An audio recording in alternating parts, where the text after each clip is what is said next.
राजा दशरथ के देहांत के बाद सब कुछ जैसे ठहर गया था, पर उस ठहराव के बीच एक कदमों की आहट गूंज उठी। भरत लौट आए थे ननिहाल से। भरत के मन में तूफान था। पिता का देहांत, भाई राम का वनवास, और यह सब किसके कारण? उनकी अपनी माता कैकेयी। लेकिन आज भरत के चेहरे पर रोष नहीं था। आज उसकी आंखों में एक अलग प्रकाश था, जैसे वह कुछ जान चुका हो, कोई ऐसा रहस्य जो अब तक किसी ने नहीं जाना। वह धीरे धीरे माता कैकेयी के कक्ष में प्रवेश करता है। कमरे में दीप मंद जल रहे हैं। कैकेयी खिड़की की ओर देख रही हैं। उनकी आंखों में पश्चाताप और अपराध बोध का सागर उफान मार रहा है। भरत धीरे से कहते हैं, माता, क्या आपने कभी सोचा कि जिस निर्णय को आप अपने पुत्र के लिए वरदान मान रही थी, वही निर्णय अयोध्या के इतिहास में शाप बन गया? कैकेयी ने कहा, पुत्र, मुझसे भूल हुई। मैं उस समय अंधी हो गई थी। मंथरा के शब्दों ने मेरे विवेक को निगल लिया। मुझे लगा कि मैं तुम्हारे लिए न्याय कर रही हूं, पर अब समझती हूं, मैंने न तुम्हारे लिए न अयोध्या के लिए केवल विनाश बोया है। भरत कहते हैं, माता, अगर मैं आपसे कहूं कि यह सब जो हुआ केवल आपके निर्णय का परिणाम नहीं था, बल्कि यह पहले से लिखा हुआ था, एक ऐसा रहस्य जो न आप जानती थीं न पिता दशरथ। माता कैकेयी ने कहा, क्या कह रहे हो भरत? क्या यह सब नियति का खेल था? क्या यह मेरा अपराध नहीं? भरत ने कहा, माता, जब मैं ननिहाल में था, एक रात्रि मुझे एक वृद्ध आर्षि मिले। उन्होंने कहा था, जब भी संसार पर अधर्म का अंधकार छा जाएगा, तब धर्म स्वयं वन में जाएगा और अयोध्या उसका परीक्षण स्थल बनेगी। मुझे उस समय कुछ समझ नहीं आया, पर जब मैंने सब सुना, पिता के निधन, भाई के वनवास और आपके निर्णय के बारे में, तब मुझे लगा कि वही आर्षि सत्य कह रहे थे।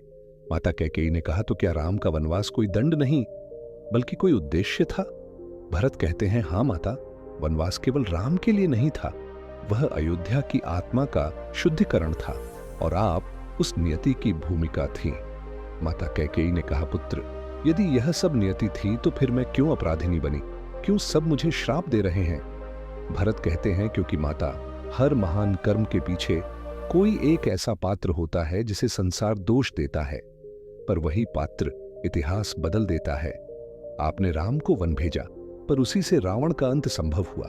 आपने जो किया वह गलत था, पर शायद वही राम के दिव्य कार्य का आरंभ था। माता कैकेयी ने कहा, तो क्या तुम मुझे क्षमा कर दोगे पुत्र? क्या तुम्हारे हृदय में अब भी मेरे लिए वह घृणा नहीं है जो पहले थी? भरत कहते हैं, माता, मैं आपको कैसे दोष दूं, जब स्वयं भगवान श्री राम ने कहा था, भरत, माता को दोष मत देना, सब कुछ समय की योजना है। तब मैं कैसे अपनी जननी से द्वेष रख सकता हूं? उस क्षण कमरे में जैसे एक शांति उतर आई। दीपक की लौ और तेज हो गई। माता कैकेयी के चेहरे से अपराध की परछाई हटने लगी और भरत के शब्दों में भक्ति का तेज झलकने लगा। लेकिन भरत वहीं नहीं रुके।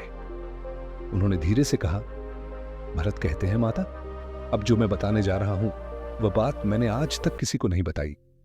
यह रहस्य स्वयं भगवान श्री राम ने मुझे बताया था जब वे चित्रकूट में मुझसे मिले थे। माता कैकेयी कहती हैं, राम ने? क्या रहस्य पुत्र? बताओ, बताओ मुझे। भरत कहते हैं, राम ने कहा था, भरत, समय आने पर अपनी माता को यह बताना कि उनका निर्णय केवल मानव दृष्टि से अपराध था, पर देव दृष्टि से वह लीला थी। राम ने यह भी कहा था कि जब मैं आपको यह रहस्य बताऊंगा, तब अयोध्या का बोझ हल्का हो जाएगा और आपके हृदय का अपराध भी विलीन हो जाएगा। कैकेयी की आंखों से आंसू बहने लगते हैं। कैकेयी, तो यह सब मेरे लिए ही कहा था। प्रभु ने, उन्होंने मेरे अपराध को भी अपनी लीला का हिस्सा बना लिया। हे राम, तुम सचमुच भगवान हो। भरत, माता, उन्होंने कहा था, कभी किसी को अपने निर्णयों के लिए शाप मत देना, क्योंकि कभी कभी नियति हमारे माध्यम से ही कार्य करती है।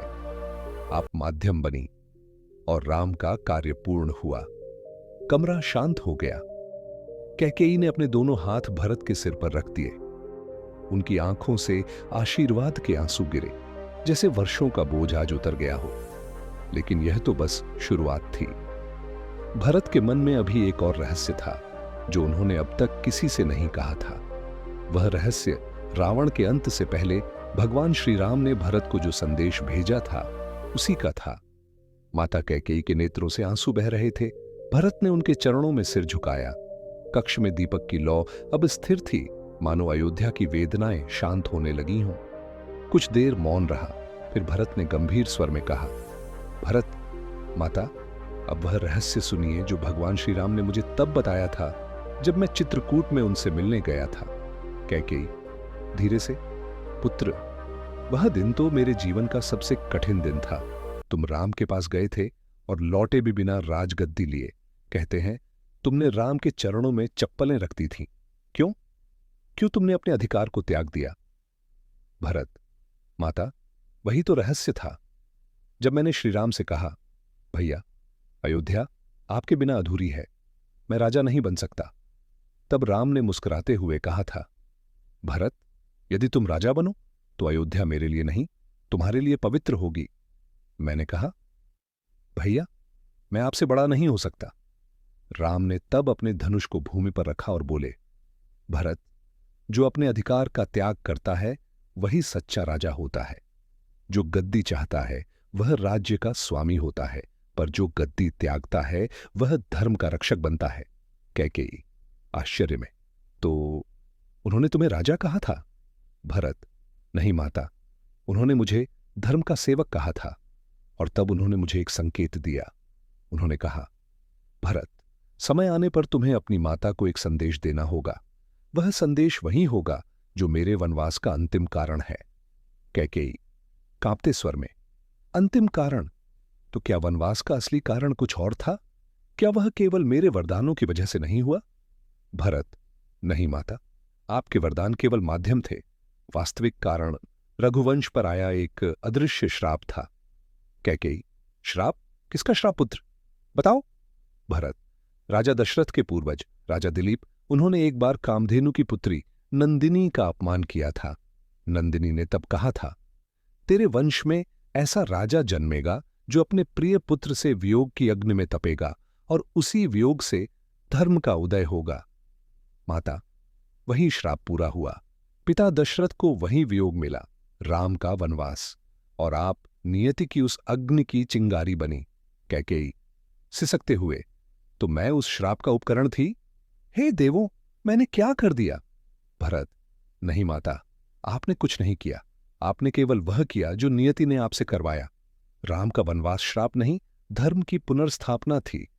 और जब मैंने उनसे यह कहा कि मैं राज्य नहीं लूंगा, तब उन्होंने मुझे एक दूसरा रहस्य बताया। कैकेयी धीरे से, कौन सा रहस्य पुत्र?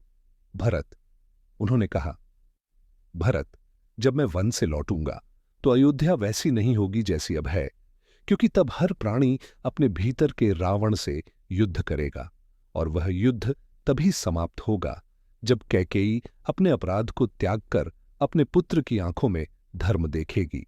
कैकेयी कांपते हुए, तो क्या यही कारण था कि उन्होंने मुझे माफ कर दिया? उन्होंने कुछ कहा मेरे बारे में? भरत, हां माता, राम ने कहा था, भरत, जो माता अपने पुत्र के धर्म को स्वीकार कर लेती है वह स्वयं मां कौशल्या से भी महान होती है, क्योंकि वह अपने कर्मों का बोझ खुद उठाती है। कैकेयी आंखें बंद करते हुए, राम, मेरे राम, तुमने मुझे भी आशीर्वाद दिया। मैंने सोचा था मैं अपराधिनी हूं, पर तुमने मुझे मोक्ष दिया। भरत, माता, यही कारण है कि मैं आपको यह बताने आया था। यह रहस्य मेरे हृदय में वर्षों से था। राम ने कहा था, जब अयोध्या की माता अपने अपराध को स्वीकार कर लेगी तब रघुवंश का बोझ समाप्त होगा। और आज जब आपने स्वयं कहा, मुझसे भूल हुई, तब समझ लीजिए माता, आपने अयोध्या को मुक्त कर दिया है। कैकेयी की आंखों से आंसू नहीं, अश्रुधारा बह रही थी। उन्होंने भरत को गले से लगा लिया। कैकेयी, पुत्र, अब मुझे केवल एक ही इच्छा है। मैं एक बार राम को देखना चाहती हूं। मैं उनके चरणों में सिर रखकर कहना चाहती हूं, प्रभु, मुझे क्षमा कर दो। भरत, माता, जब वे लौटेंगे तो पहला कदम इसी कक्ष में रखेंगे और आपसे कुछ नहीं कहेंगे, क्योंकि उनका मौन ही उनका आशीर्वाद होगा। कुछ क्षण बाद भरत ने धीरे से कहा, भरत, माता, एक और बात थी जो राम ने मुझे कही थी, एक गूढ़ भविष्यवाणी। कैकेयी, भविष्यवाणी? कैसी भविष्यवाणी पुत्र? भरत, उन्होंने कहा, भरत, जब मैं अयोध्या लौटूंगा तो मेरे लौटने से पहले एक आत्मा इस संसार को छोड़ जाएगी। वह आत्मा मेरे मार्ग की बाधा नहीं, बल्कि मेरा प्रकाश बनेगी। माता, मैं नहीं जानता था वह किसके लिए कहा था, पर अब समझ गया हूं, वह आप ही थीं। कैकेयी धीरे से मुस्कुराती है। यदि यह सत्य है तो मुझे अब भय नहीं। अब मैं केवल उस राम की प्रतीक्षा करूंगी जो वन से लौटकर मेरे हृदय का अंधकार मिटा देंगे। भरत, माता, अब अयोध्या